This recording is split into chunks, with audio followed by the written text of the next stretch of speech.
नमस्कार साथियों। आज हम हमारे नियमित श्रृंखला 52 दिनों की श्रृंखला में 26वें दिन हम चर्चा करेंगे अपने भीतर झांकने की आदत के बारे में। अपने आप से बात कीजिए जैसे आप किसी से प्यार करते हैं। बेन ब्राउन अमेरिकी लेखक, प्रोफेसर और व्याख्याकार का यह कथन है। अपने जीवन में आने वाली सभी बाधाओं से निपटने की आदत विकसित कीजिए। ये बाधाएं आपको अपने जीवन में विशिष्ट लक्ष्य प्राप्त करने से रोकते हैं। जब आप अपने जीवन के लक्ष्यों से अवगत हो गए हैं, चाहे वो वित्तीय हो या आजीविका के लिए हो, व्यक्तिगत हो, पारिवारिक हो, सामाजिक हो, व्यवसाय के लिए हो, आध्यात्मिक हो, इन सभी बाधाओं को पहचानिए जो आपको अपने लक्ष्य प्राप्ति से जीवन में सफलता प्राप्त करने से रोकती है।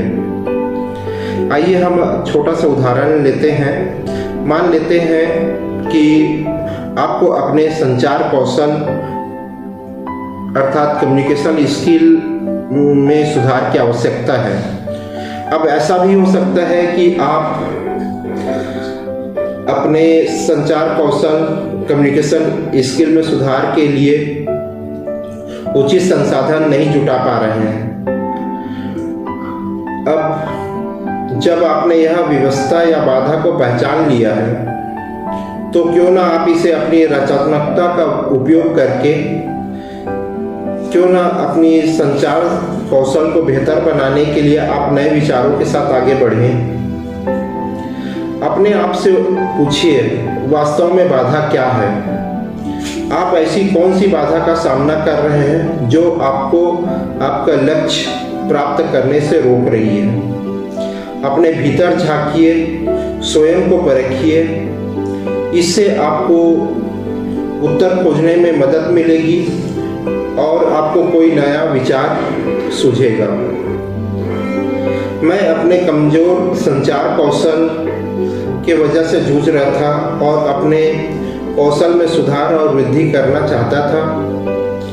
मैंने यह पता लगाने की कोशिश की कि मेरे आसपास कोई अंग्रेजी सिखाने वाली कोई कक्षा चल रही है या नहीं, लेकिन दुर्भाग्य से मुझे अपने आसपास में एक भी अंग्रेजी सिखाने वाली कक्षा नहीं मिली।